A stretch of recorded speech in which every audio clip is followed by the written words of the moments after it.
All எல்லாரும் எப்படி இருக்கீங்க? ரொம்பவே நல்லா இருப்பீங்கன்னு நினைக்கிறேன். நானும் நல்லா இருக்கேன். இது வந்து மண்டே ஈவினிங் vlog தான். இதில் வந்து சின்ன சின்ன விஷயங்கள் வீட்டில் சமைக்க வேண்டியது இருந்தது. அதை தான் கிளிப்ஸாக ஆட் பண்ணியிருக்கேன்.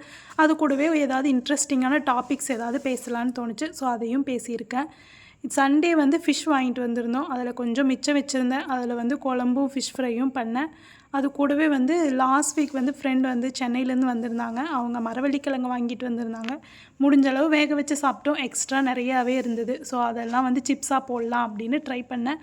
இங்கே பூனேலலாம் எங்களுக்கு மரவள்ளிக்கிழங்கு கிடைக்காது. சக்கரவள்ளிக்கிழங்கு மட்டும் கிடைக்கும். இது வந்து கிடைக்காது. ஸோ இந்த மாதிரி ஊருக்கு வரும்போது வாங்கிட்டு வருவாங்க யாராவது. அந்த மாதிரி வாங்கிட்டு வந்தது தான் இது. நான் வந்து இதுதான் ஃபஸ்ட் டைம் சிப்ஸ் வந்து போடுறது. ஓரளவுக்கு வந்திருந்தது. ரொம்ப மோசம் இல்லை. சாப்பிட்ற மாதிரி தான் இருந்தது. அது கூடவே வந்து லாஸ்ட் வீக் வந்து கோயிலுக்கு போயிருந்தோம். ஸோ அங்கேருந்து நான் வந்து அத்திப்பழம் வாங்கிட்டு வந்திருந்தேன். அதையும் கொஞ்சம் மிச்சம் இருந்ததுனால ஜாம் மாதிரி செஞ்சுட்டா மகி வந்து நல்லா சாப்பிட்டுப்பா. ஸோ அதையும் வந்து பண்ணி வச்சிடலாம் அப்படின்ட்டு இந்த வேலையெல்லாம் தான் பண்ணிகிட்டு இருந்தேன். இது கூடவே ஏதாவது டாபிக் பேசினா நல்லாயிருக்குன்னு தோணுச்சு. அதை அப்படியே வந்து நான் கன்டினியூ பண்ணுறேன்.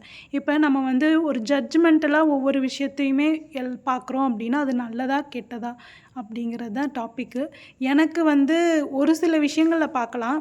பட் எல்லா விஷயத்தையும் நம்ம அந்த கண்ணோட்டத்தோடையே பார்த்தோம் அப்படின்னா அது எந்த அளவுக்கு நல்லதுன்னு எனக்கு தோணலை. நான் அதுக்கு ஒரு சில எக்ஸாம்பிள்ஸும் சொல்கிறேன். ஃபஸ்ட் திங் என்ன அப்படின்னா, இப்போ நம்மளோட ஸ்டேட்டஸ்லேருந்து ஒரு ஹையர் ஸ்டேட்டஸில் இருக்காங்க ஒருத்தங்க அப்படின்னா, அவங்கள பார்த்த உடனே நம்ம பேச கொஞ்சம் தயங்குவோம். நான் எல்லாத்தையுமே சொல்ல, இது பொதுவாக ஒரு மேக்ஸிமம் ஆஃப் மெம்பர்ஸ் இந்த மாதிரி பண்ணுவாங்க. ஸோ எதனால் அப்படின்னா, அவங்களோட ட்ரெஸ்ஸிங்ஸு, அவங்களோட அப்பியரன்ஸு, ஆக்டிவிட்டீஸு இதெல்லாம் வச்சு அவங்களாம் நம்ம கூட பேசுவாங்களா அப்படின்னு நம்ம நினைப்போம். போய் டக்குன்னு அவங்கக்கிட்ட நம்மளாக போய் பேச மாட்டோம். அவங்களா வந்து பேசணும் அப்படின்னு நம்ம எதிர்பார்ப்போம். ஆனால் ஒரு சில இடத்துல நம்ம யோசிக்கிறதுக்கு அப்படியே ஆப்போசிட்டாக இருக்கும். இப்போ அவங்க வந்து பேசட்டும் அப்படின்னு நம்ம நினச்சிட்ருப்போம். ஆனால் நம்ம எதுக்கும் போய் பேசலாம் அப்படின்னு போய் பேசி பாருங்கள். ஆக்சுவலி அவங்க ரொம்பவே நல்லாவே பேசுவாங்க. நம்ம வந்து நினைப்போம் இவங்க நமக்குலாம் பேச மாட்டாங்க அப்படின்னு. ஆனால் அவங்க ரொம்பவே நல்லா பேசுவாங்க.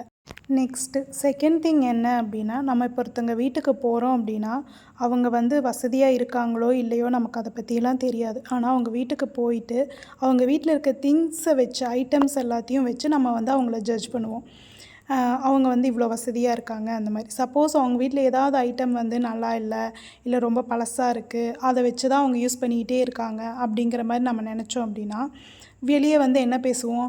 ஒன்று அவங்களுக்கு வசதி இல்லைன்னு சொல்லுவோம். இதை கூட வாங்க முடியலன்னு சொல்லுவோம். 2வது அப்படி இல்லை அப்படின்னா, அவங்களுக்கு வந்து இருக்குது ஆனால் வாங்க மாட்டேங்கிறாங்க, கஞ்சூஸாக இருக்காங்க அப்படிங்கிறத சொல்லுவோம்.